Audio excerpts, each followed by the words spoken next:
Saudações, amigos, saudações, fãs de esporte, saudações, fãs do futebol americano profissional, do futebol americano universitário, do esporte como um todo.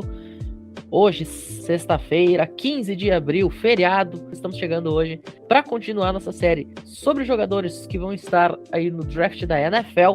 Hoje, falando de jogadores defensivos, pela primeira vez, defensive backs, cornerbacks e safeties. Vamos falar aí sobre 10 jogadores que estão entre os principais DBs desta classe e prever aí o que a gente pode esperar destes caras na NFL. Hoje a gente tá com mesa cheia, repleto aí de gente para fazer as nossas análises. Então já vou dar meu muitíssimo boa noite especial pro Nicolas Terzioglu, de volta aí depois de um bom tempo, né, Nick? Sem participar aqui com a gente. Bem-vindo de volta ao College Cast. Opa, boa noite. Tava sumido, né? Mas sempre aparece aí, dá o ar da graça. É isso. Quem é vivo sempre aparece. E quem é vivo e também tá sempre aparecendo por aqui é o Luiz Gustavo, Luizão. Mais uma vez, seja muito bem-vindo ao College Cast também. Ele que é presença no programazinho também. Boa noite, Pinho. Boa noite, André. Boa noite, Nicolas. E seja bem-vindo de volta ao College Cast. Também quero desejar uma boa noite a todos os outros que estão juntos com a gente nessa mesa redonda. E eu também vou desejar uma boa noite para todas as pessoas que estão ouvindo essa edição do College Cast. Continuando aqui as apresentações, André Lima, mais uma vez de volta, DM do Piadas NFL, membro aí do time de transmissões do Cover Football. Que bom ter você aqui com a gente para falar exatamente de jogadores que são seus companheiros no esporte, né, André? Você que também é um defensive back aí pelos campos do Brasil. Opa, boa noite, Pinho. Boa noite, Luiz Gustavo. Boa noite, Luiz Felipe. Boa noite, Nicolas. Boa noite, Rafael. E boa noite, boa tarde, bom dia, boa madrugada a quem está nos ouvindo, né? Hoje é um dia gostoso para mim, né? Falar sobre defensive back, né? Uma posição que eu particularmente gosto, né? Minha posição que eu jogo. E vai ser legal analisar essa galera aí que tá indo pra NFL. Perfeito, você já deu a deixa aí. Boa noite, Luiz Felipe Amorim, de volta. Nosso analista master aqui no Cover Football, o cara que passa 10 horas por dia assistindo videotape. Muito bem-vindo de volta ao College Cast. Boa noite, boa madrugada, bom dia, boa tarde. Não importa o horário, caro ouvinte. Sempre dê essa moral pra gente, sempre nos ouça, que é maravilhoso. Eu agradeço muito ao Pinho por ter falado isso, mas estou longe de ser um grande analista, porém, realmente eu gosto de fazer análise, assistir alguns tapes. Então faço isso com muita vontade, com muito gosto. E pegando um pouco do gancho aqui antes de cumprimentar todo mundo, eu sou que nem o André. Como eu joguei flag já, joguei na defesa, eu gosto muito de defesa de maneira geral. E foi um prazer poder analisar defensive backs. E aproveitando, né, uma boa noite ao André, uma boa noite ao Luiz Gustavo, uma boa noite ao Nicolas e ao Rafa. Fora você, né, Pim, que já mora aqui no coração. Que delícia de ouvir isso. E para fechar a mesa de hoje, uma mesa extremamente recheada. Aliás, que mesa sensacional que a gente vai ter hoje, né? Rafael Menoncin, mais uma vez de volta aqui com a gente. Muitíssimo boa noite também. Fala, Pinho. Eu que agradeço novamente pela oportunidade de estar aqui com vocês. E vamos aqui, né? Analisar os defensive backs, jogador de defesa importante. Pode ajudar a revigorar a defesa de algumas franquias da NFL. Agradecer a presença do Nicolas, do Luiz Felipe, do André. E vamos lá tentar fazer esse podcast. Muito bem. Já quero deixar aqui um recadinho. Quando este programa for ao ar, já vai ter acontecido a primeira semana da USFL, mas vale a pena deixar o comentário do mesmo jeito, porque vai ter jogos aí por várias semanas, né?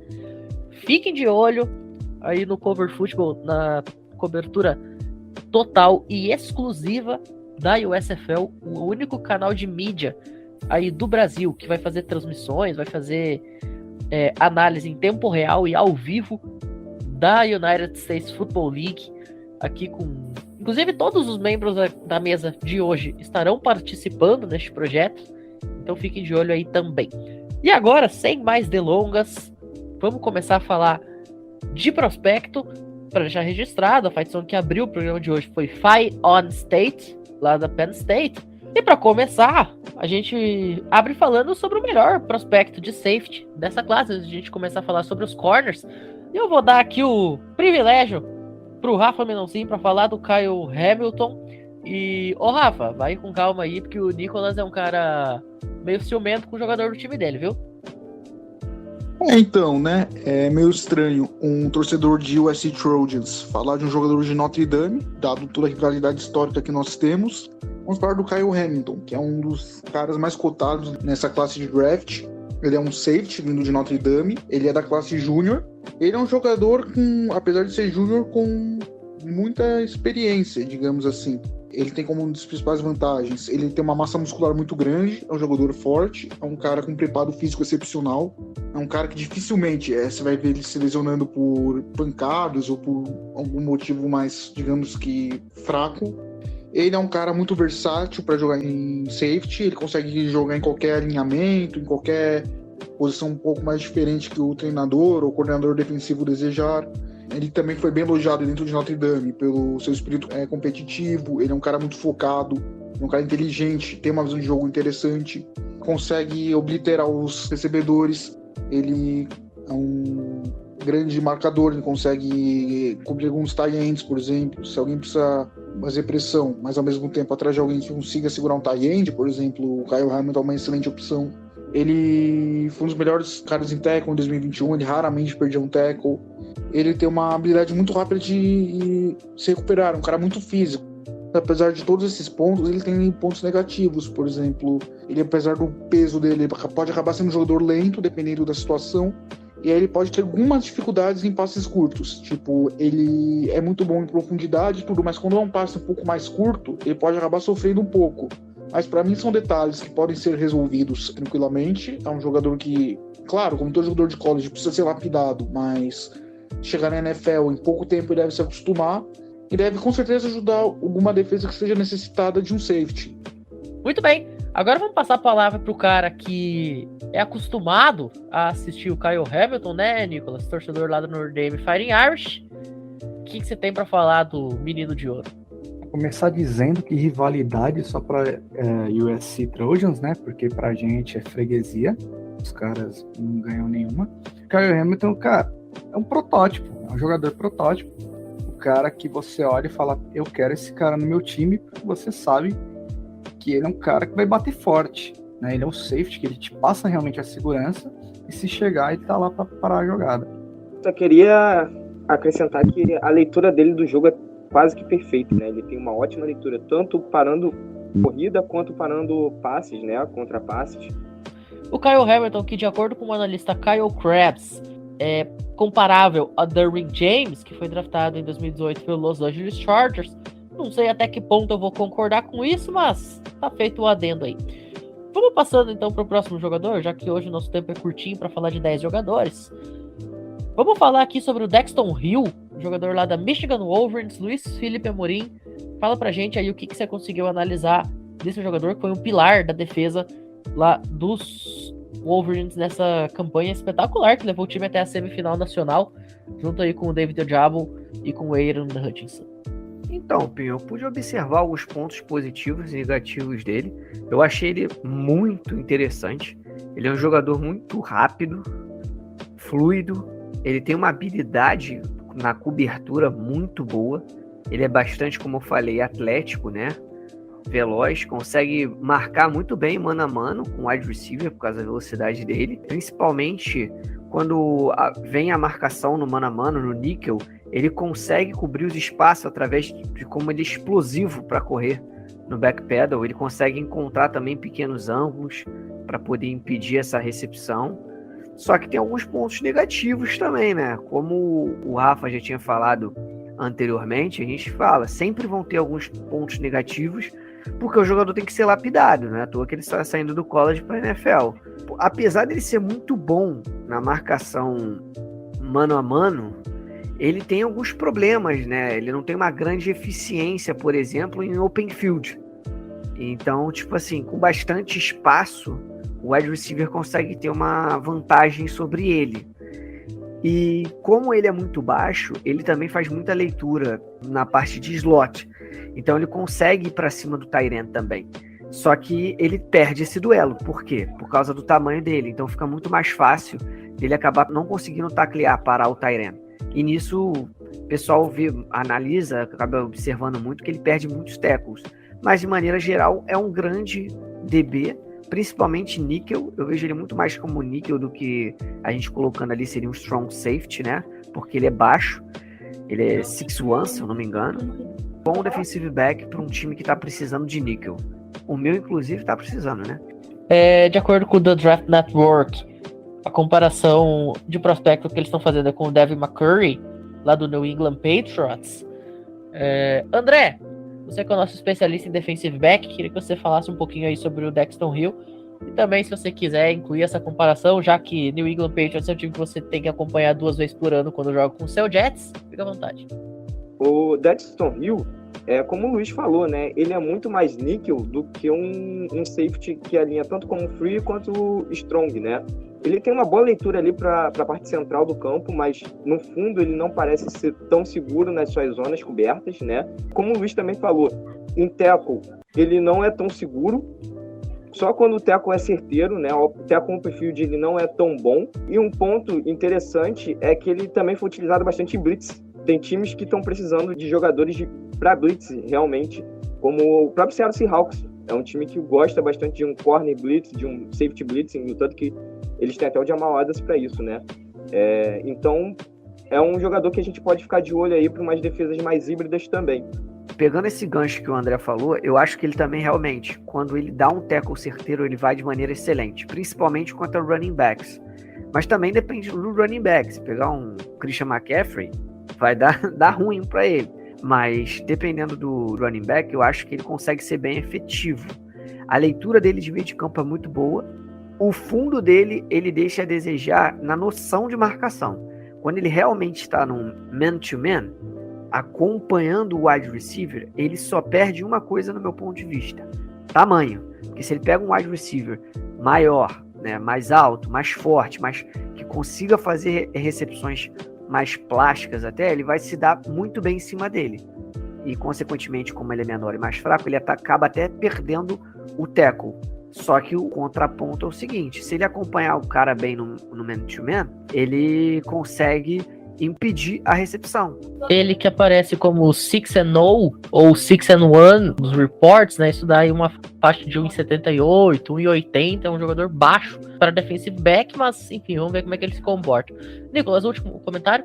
Isso que o Luiz falou é cada vez mais importante, cada vez mais uma necessidade, né? O defensive back ser um cara que saiba parar um tight end, né? Porque os tight ends hoje, eles estão com um perfil um pouco diferente que a gente costumava ver coisa de 10, 15 anos atrás. Hoje o tight end no Spread Pro, né, esse sistema mais utilizado, ele é um cara que agride muito a zona funda do campo, né? Então é um cara que vai ser com certeza um matchup. Por isso que o Luiz disse, é um ponto muito relevante e importante sobre o jogador.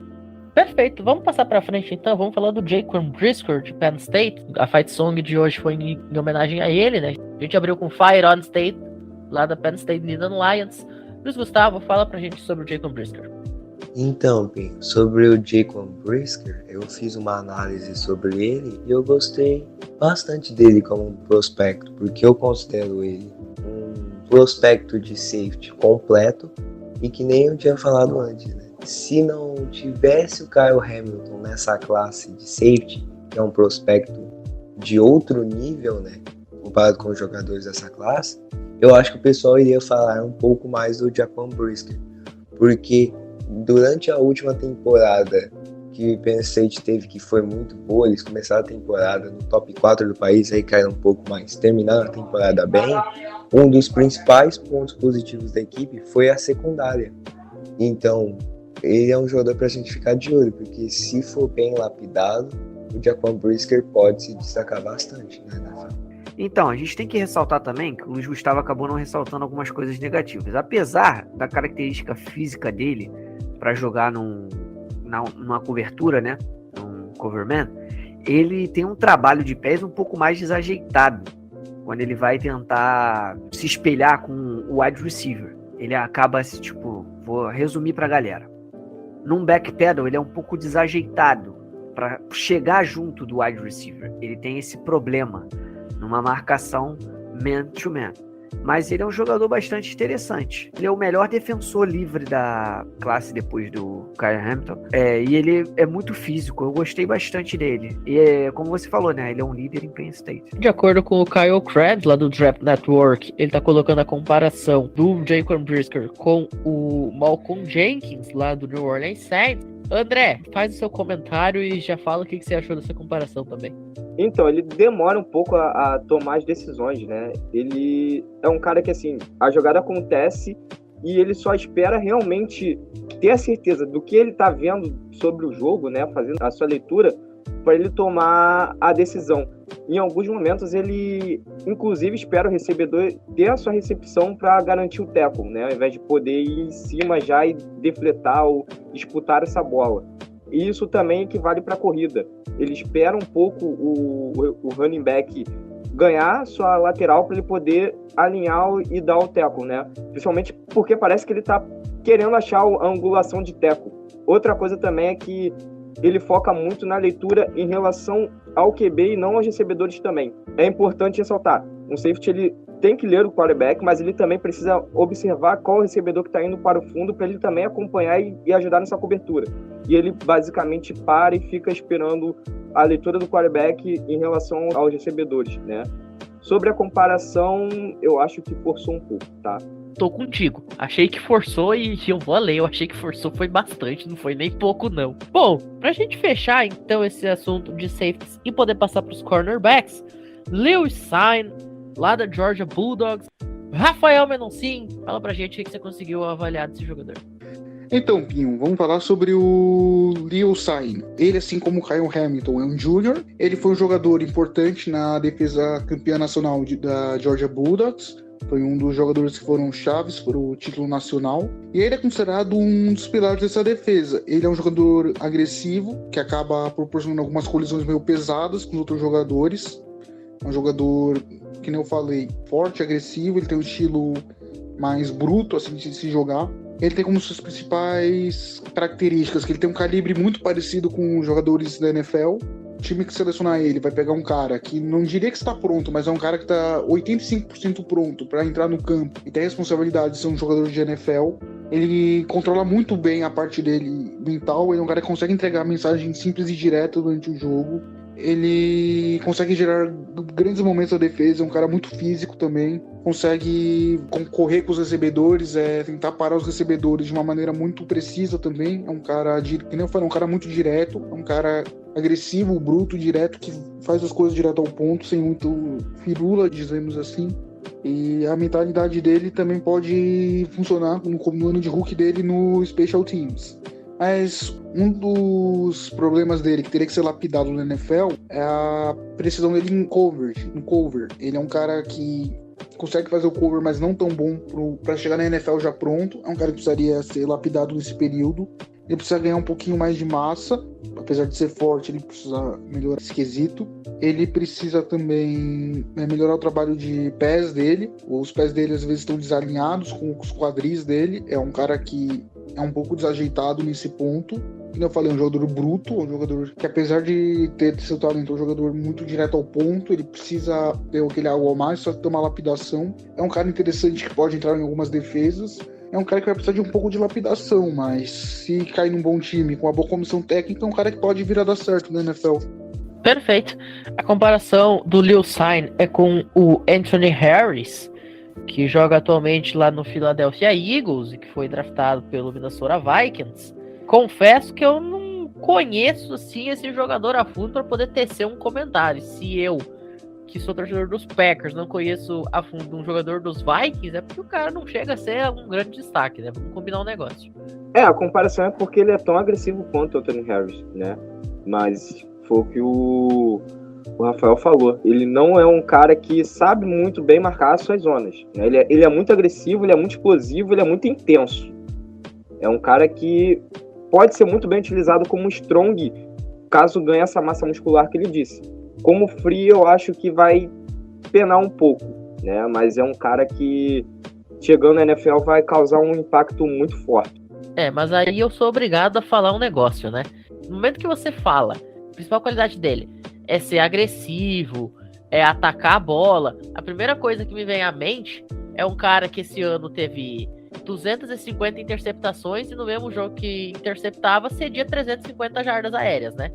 E ainda assim tinha gente que falava que esse cara devia ser candidato ao prêmio de Defensive Player of the Year. É um cara, assim, que não sei se vocês conhecem ele, mas que joga lá no Cowboys, viu? Eu vou pegar um gancho que o André falou do outro safety que a gente estava comentando. Ele é um cara que ele realmente ganhando massa, ele vai ser um muito bom strong safety, porque ele realmente é agressivo, ele consegue parar jogadas terrestres e os tight ends. Só que o problema todo dele, no meu ponto de vista, é que ele só olha pro quarterback. A leitura dele é no quarterback. Ele não consegue olhar os wide receivers. Por isso que ele deixa um buraco atrás do campo. Mesmo numa cobertura como free safety, ele deixa um buraco. Eu vi uma jogada mais específica aqui, no jogo contra a Alabama, um fatídico jogo, e numa cobertura, ele demorou demais. O jogo de pés dele, como o Rafael falou, é muito ruim, assim, tipo assim, ele precisa melhorar isso. E é pra já, porque ele era pra estar na cobertura, pra você ter noção, ele tava do lado direito e o wide receiver de Alabama, que vai numa vertical, tá do outro lado, tá do lado esquerdo. E aí ele fica olhando muito pro quarterback, o quarterback demora, quando ele se dá conta, o jogador passou dele, recebe a bola, aí sim ele vai tentar uma recuperação. Ele até consegue, mas eu acho que ele vai se encaixar como strong safety. Aí ir para uma blitz, conseguir ali ler e parar o meio do campo, ele ganhando uma massa, ele vai conseguir no matchup bater de frente com tight ends, bater de frente tranquilamente com running back, mas free safety eu não consigo ver ele não. E mesmo de strong safety, se esse cara ele abandona a jogada que foi passada para ele ir pelo instinto, se eu sou treinador, cara, eu chamo um pull do guard do play side para cima dele, que ele vai tomar um cut block no downfield e nem vai entender o que tá acontecendo. Esse cara vai ser completamente amassado e anulado. Nicolas, eu cheguei a ver, ele foi anulado várias vezes com bloqueio de Alabama, tá? Então, Da OL, desculpa, perdão. Ele foi anulado várias vezes, que conseguiu abrir gaps pro jogo corrido, inclusive. Anulou ele nesse quesito, porque ele vai muito no instinto, ele foca muito na bola. Eu vi o instinto dele funcionar mais contra tight ends, inclusive Alabama nesse jogo perdeu todos os wide receivers, e aí também não tinha tight end muito à altura para ser utilizado, mas eu vi que ele teria uma facilidade maior ali. E como o próprio André mencionou, realmente em blitz eu gostei dele, eu acho que ele vai vir a somar. Só que ele parar com esse instinto assassino de só visar a bola e o tackle, o hit, ele pode melhorar muito. Se ele seguir como o Nicolas falou, o programa, né, a jogada em si. Exatamente, ainda mais em NFL, que são sistemas de bloqueio muito mais complexos, os jogadores são muito mais preparados, eles entendem muito melhor o jogo. Então, é pedir para ser o ponto fraco do time em campo. Então, tem que ser lapidado. Isso é um ponto extremamente importante, crucial, e que está pesando contra ele. Mas acredito que é um jogador que vai chegar forte, sim. Só melhorar essa parte aí esse instinto maníaco que ele tem. Se seu time precisa de safety, nesta ordem, recomendação do College Cash: Kyle Hamilton, Jacob Brisker, Daxton Hill e Lil Sign, vai na fé. Agora vamos passar para os cornerbacks. Eu vou falar aqui dos jogadores que jogam lá no fundo do campo junto com os safeties, né, o André? E já vamos abrir com você. Derek Stingley Jr., LSU, cara que é cotado para ser o primeiro corner a sair nesta classe, e no meu mock eu coloquei ele saindo pro teu time. Então, tem um porte ideal para NFL, um corner da NFL. Ele possui uma boa velocidade, tem uma altura ideal, tá? É um cara que também tem bastante massa muscular, então tá tranquilo. O time que draftar ele tá bem. Ele também tem um ótimo tempo de reação, uma ótima mudança de direção, um trabalho de quadris e um footwork excelente, mesmo com as lesões, né? O problema tá no que eu vou falar daqui a pouco. Sobre o jogo dele ainda, ele sempre tá com os olhos na bola e sempre também na cintura do adversário no início da jogada. Ele não vem de se é uma cobertura man ou se é uma cobertura em zona, né? Ele sempre tá ali no matchup, olhando pro seu recebedor. Depois que o seu recebedor ele faz o release, que ele solta pra zona ou pra main, né? Como ele já foi também um wide receiver, ele tem um ótimo catch e pode jogar tanto de safety quanto de nickel, se for necessário, dependendo de uma formação mais híbrida. E aí vem o problema que é o que todos dizem, que alguns mocks derrubaram ele, que foi as lesões, né? O histórico de lesões que ele teve e a cirurgia que ele teve recentemente também, mas já fez o Pro Day, né? E o que se espera é que ele saia no primeiro dia como uma primeira escolha entre os corners. Perfeito.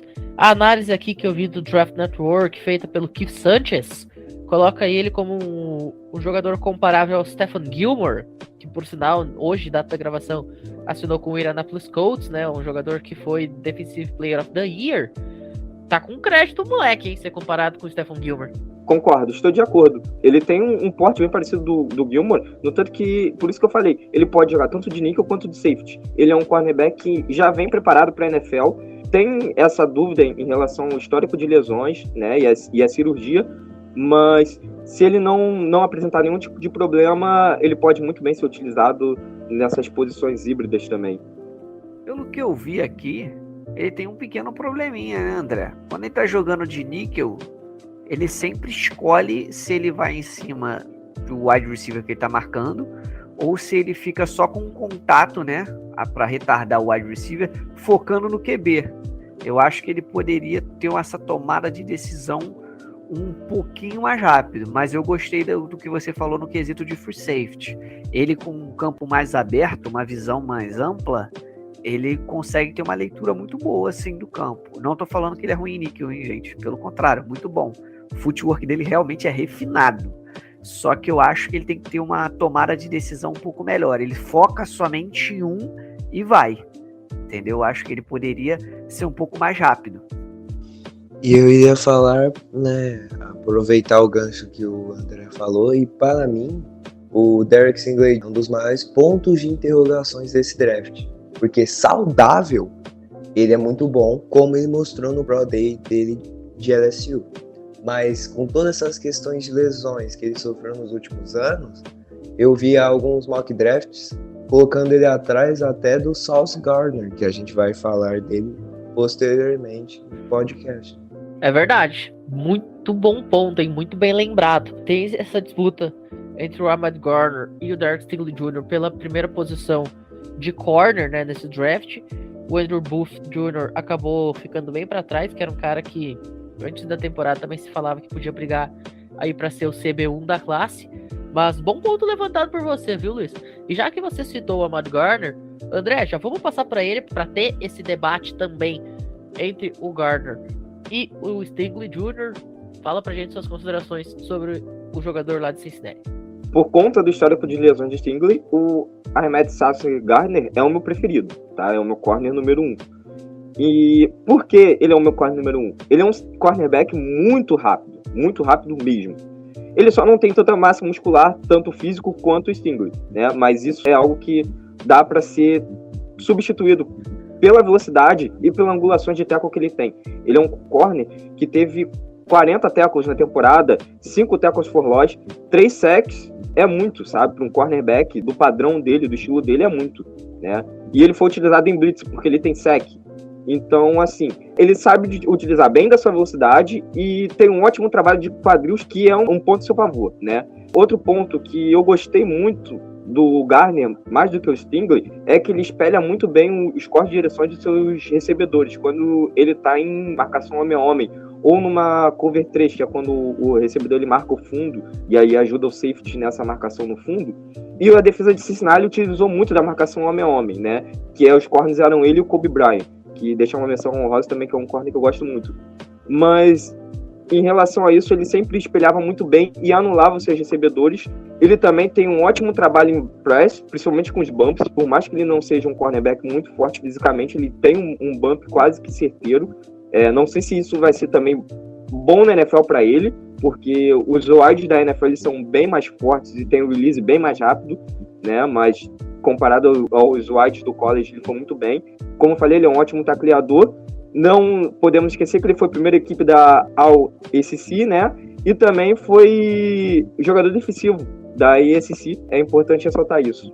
Vamos combinar também que você ser All-Team da The American é um negócio, sim, que não é uma das coisas mais complicadas da face da Terra, ainda mais quando um time da American vai pra semifinal. Mas, nacionalmente, ele conseguiu demonstrar aí o seu talento. Foi um cara que ganhou muito em estoque de draft nos últimos meses, né? A partir ali da metade pro final da temporada. Eu lembro que a gente falava no Sauce Gardner saindo ali da metade pro final do segundo dia, e agora a gente tá falando de um cara que pode ser até top 10 e CB1 da classe, vamos ver.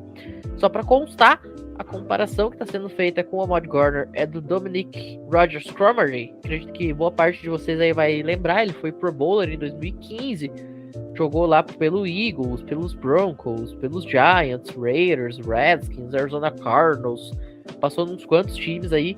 Era um corner que tem 2 Pro Bowls na carreira, foi All Pro, né? Então, não foi dos piores na NFL, né? É porque o estilo de jogo deles é bem parecido, porque são 2 cornerbacks que são muito focados em cobertura homem a homem, né? Eles não são cornerbacks tão bons em zona, mas na cobertura homem a homem eles praticamente anulavam seus recebedores. Então eu entendi essa comparação e até concordo. E falando, né, sobre o Gardner na cobertura homem a homem, tem uma estatística sobre ele que impressiona. Durante toda a sua carreira em Cincinnati, em cobertura 1 contra 1, o Ahmad Gardner cedeu nenhum touchdown. Essa estatística, as franquias da NFL devem gostar bastante. Olha só, hein? Lembra que ano passado, quando os Packers draftaram o Eric Stokes na primeira rodada, que não era um cara que era cotado para ser jogador de primeira rodada, né? Uma das estatísticas principais que pipocaram via WhatsApp, via redes sociais, Twitter e etc., foi os números dele jogando contra os times campeões nacionais de LSU 2019 e de Georgia, além aí da Florida Gators lá de 2020, assim, um baita time. Ele jogando contra esses times, ele havia cedido um touchdown longo, né, de mais de 10 yards, porque dentro da Red Zone é algo normal. Mas longo, ele na cobertura, ele tinha cedido apenas um durante toda a sua carreira universitária. E isso foi um número que impressionou bastante. Quando a gente viu ele na NFL, ele continuou impressionando, tanto é que ganhou a posição com relativa facilidade lá nos Packers. Então, este número específico do Ahmad Gardner não ter cedido nenhum touchdown em situação de 1 para 1, certamente é algo que deixa a gente ainda mais interessado em acompanhar a evolução desse jogador dentro da National Football League. Mas agora vamos passar para frente. Vamos falar do Andrew Booth Jr., Luiz Felipe, jogador lá de Clemson, como eu falei, era cotado para ser o CB1 da classe antes da temporada, e que hoje aparece como número 3, quase caindo para número 4. Então, o Andrew, ele é um excelente jogador, né? Ele sofreu com lesões, né, na última temporada, só que ele tem pontos positivos e bons, assim. Ele é um bom jogador cobrindo o meio e o fundo do campo, tem uma boa leitura sobre o ataque adversário, consegue uma boa antecipação, ele ataca os espaços vazios de uma maneira tipo, que vai surgir uma jogada, ele consegue dar essa antecipada, fazer essa leitura, inclusive ele ataca muito bem o jogador que vai receber a bola nesse matchup. Eu acho ele forte, ele explosivo, ele tem uma certa agressividade muito boa, ele consegue de maneira rápida e fácil mudar de direção, isso eu gosto muito. Mas apesar dele ser muito bom nesse matchup, né, nessa agressividade de tentar tirar a bola do adversário, na última temporada ele já não foi tão eficiente em defletar passe. Aí ele conseguiu ser um pouco inconstante nesse quesito. Ele perde muitos tackles, ele tem algumas tomadas de decisões ruins na parte de cobertura, que ele precisa refinar um pouco mais essa técnica para se tornar mais consistente. Mas, de maneira geral, é um muito bom jogador. Eu gostei dele. Só que eu acho que ele precisa ganhar massa magra, entendeu? Ele precisa ganhar uma massa magra melhor. Ele é bem esguio, assim. É uma característica que eu tô observando. Vou até comentar de maneira geral aqui, gente. De todos os safeties que a gente analisou, tem uma coincidência agora, momento Pinho. Todos têm 6'1". Agora a gente viu um corner que é 6'3". E o Andrew Booth, eu tenho quase certeza que ele é alto. Eu não me recordo agora a altura dele. 6'0". 6'0". Quanto de peso que ele tem? São 194 libras. Deixa eu fazer a conversão aqui para quilos e já informo. 194 libras equivale a 88 quilos. Então, ele precisa ganhar mais massa magra para poder não perder tantos tecos. Mas é um excelente jogador. Espero que fique saudável. O Andrew Booth Jr., que está sendo comparado ao Jair Alexander, já que a gente falou aí de cornerback do Packers, né? Mais um lá do time de Green Bay. E para muita gente, inclusive para mim mesmo, hoje é um cornerback top 3 da NFL. Fala, André. Então, não concordo com a comparação com o Alexander.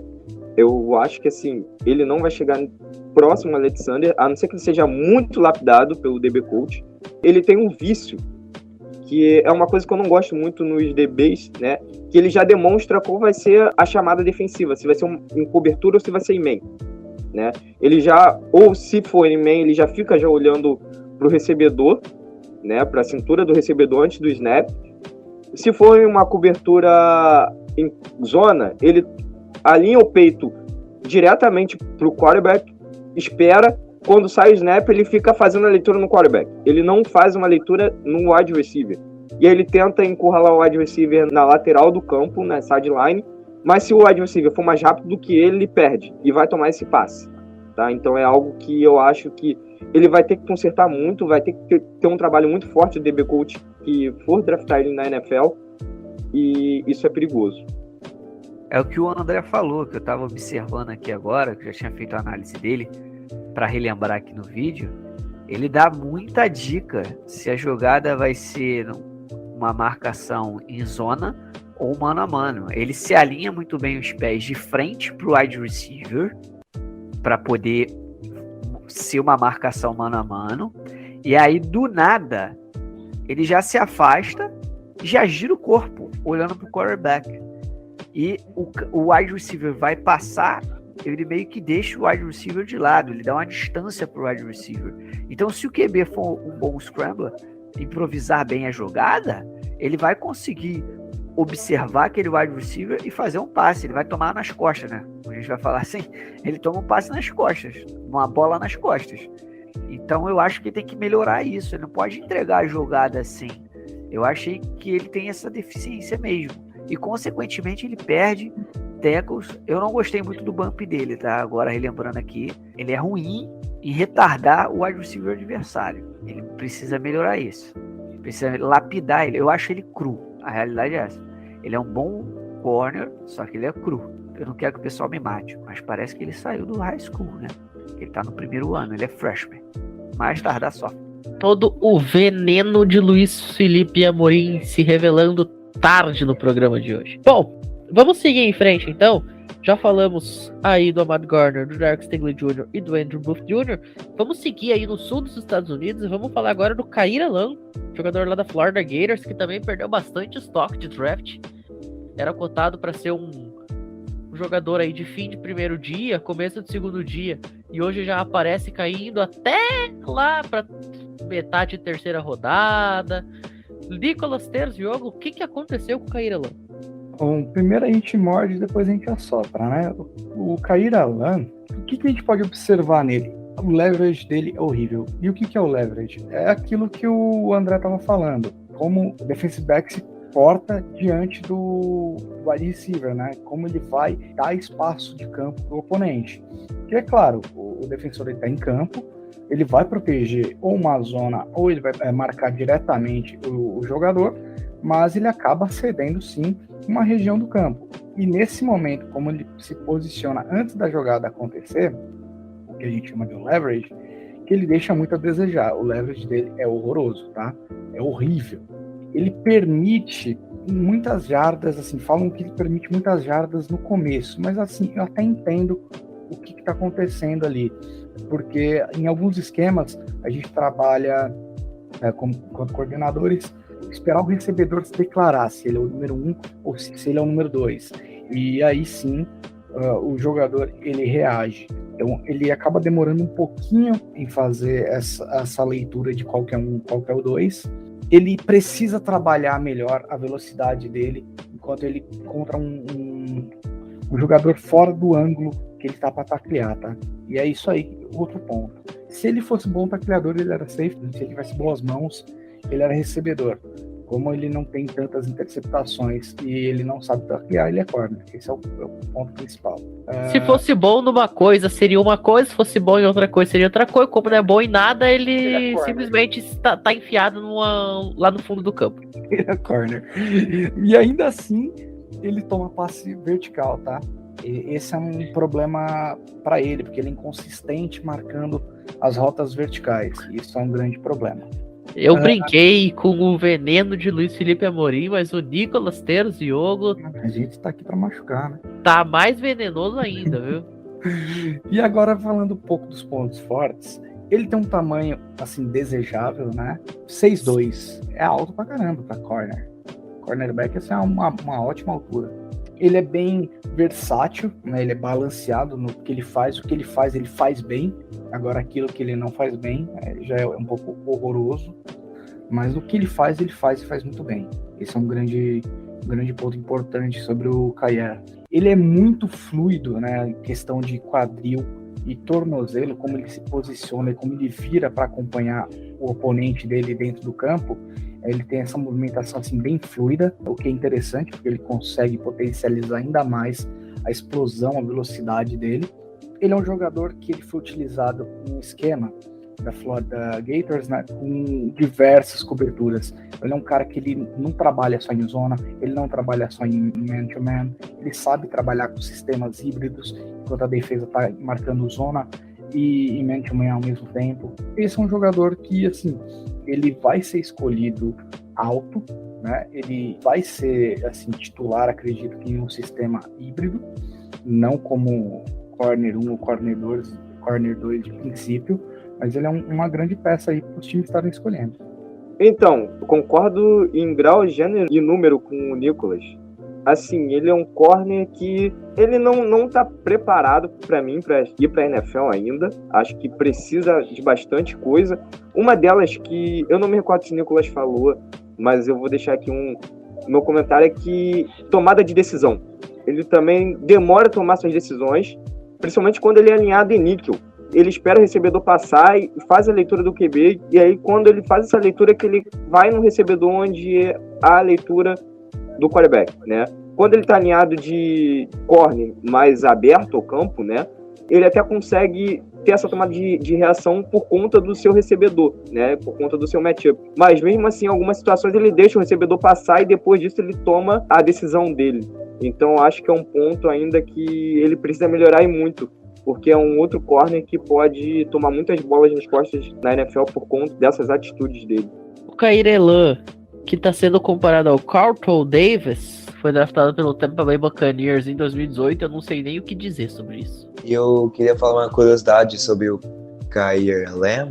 Ele é primo da ex-escolha de primeira rodada do Baltimore Ravens em 2013, Matt Elam, que é considerado um dos maiores busts da história do Baltimore Ravens. O pai do Kaiir Elam jogou na NFL, né? Sim, e eu digo mais, tá? Ele jogou college lá em Kent State, a famosa Kent State, só que não. E esteve na NFL por 7 temporadas. E o tio dele, o Matt Elam, também jogou na Florida Gators. Foi aí o jogador que o Luiz Gustavo comentou, né? Que foi draftado no draft de 2013. O pai dele, inclusive, o Abram, só para dar a informação completa, ele jogou em Notre Dame, jogou em Kent State e passou na NFL pelo Dallas Cowboys, New York Jets, Cleveland Browns e Kansas City Chiefs. Vamos deixar em branco, né? Kaiir Elam da DBU. E só para constar, tá? Falando sobre o pai dele, o Abram, olha só as estatísticas dele na National Football League. São 104 partidas, 408 tackles. Ou seja, não chega a ser assim um número ruim. O cara tem aí uma média de basicamente 4 tackles por jogo. São 5 sacks e 3 interceptações. Uma carreira aí que durou 7 temporadas. Mediano, né, Pim? Jogador mediano. Jogador ok. Bom, salvou a família do Bust, né? Bom, temos mais 2 jogadores então para analisar antes da gente fechar o programa. Vamos começar com o Roger McCreary, lá de Auburn. Nicolas, conta pra gente o que você conseguiu avaliar aí do jogador dos Tigers. Bom, vamos lá, né? Naquele padrão que a gente já tá acostumado. Primeiro a gente morde, depois a gente assopra, né? O Roger McCreary, ele tem grande problema em dar tackle, né? Afinal, ele é cornerback, ele não é o cara que tá lá pra taclear. Mas se o time precisar dele pra taclear, meu amigo, melhor não precisar. Ele é um pouquinho baixo, comparado aos jogadores desejados para a posição. Ele tem a altura de 5'11". Ele precisa melhorar muito os pés dele. O pé dele é muito inquieto. Ele vira muito rápido o quadril. Então isso torna ele suscetível a tomar um double move aí, tomar uma rota combinada ou uma rota de opção, porque ele toma a decisão antes do recebedor. E isso, meu amigo, é fatal. O cara, ele virou o quadril, o jogador fez uma hit e acabou com ele. É isso, fez uma hit golzinho ali, ó, acabou com ele. Ele precisa melhorar também o olho, porque ele fica olhando fixamente assim pro que ele vai fazer. Quando é man-to-man, ele fica de olho no recebedor. Quando ele tá em zona, ele fica muito vidrado no quarterback. Tudo bem que isso é o correto, mas você não precisa ser tão focado, assim, você tem que observar outros detalhes dentro de campo enquanto jogador. E esse é um probleminha com ele aí. Ele permite uma separação muito grande também, por causa disso, né? De ficar muito vidrado, de ter o pé, de tomar a decisão antes do jogador oponente estar do outro lado. Então, ele permite uma separação, mas por outro lado, ele tem uma grande recuperação. Ele é um cara que ele consegue sufocar o recebedor em todo momento do campo, né? No vertical, assim, ele consegue acompanhar o jogador. O receiver fala, eu sou liso. Ele falou, eu também. Igual uma lixa grão 150. Ele vai colar no cara e vai esfolar ele. Não vai deixar ele jogar em paz. Ele é um cara que ele pressiona muito bem na scrimmage. Ele é um jogador muito mais físico do que o Kaiir Elam. Sendo bem sincero, ele tem todo potencial para colocar um recebedor de bunda no chão quando a jogada for começar. E isso é maravilhoso, cara. Você que prefere ser um cornerback que pega, intercepta uma bola, ou botar um cara de bunda no chão e fica olhando para ele? E aí, amigão? Não vai jogar, não? Com certeza é muito mais interessante você derrubar o amiguinho, né? Isso é evidente. Sem fazer falta, né? Que esse é um grande, muito importante. Até porque hoje em dia é tudo interferência de passe. Exatamente. Só para constar, a comparação que tem aí com o Roger McCreary é do Jonathan Lee Joseph. Ele que jogou no Cincinnati Bengals, também no Tennessee Titans, nos Texans, no Cardinals. É um jogador que está aposentado. Ele que foi 2 vezes Pro Bowler, foi 2 vezes jogador escolhido para o segundo time do All-Pro. Teve uma carreira bem legal na NFL aí, com 787 tackles, 8 fumbles forçados, 6 fumbles recuperados, 200 passes defletados, 32 interceptações, 8 touchdowns defensivos. Só que se você falou que o cara não sabe taclear, você vai lá e compara com um cara que teve quase 800 tackles, tem coisa errada, né?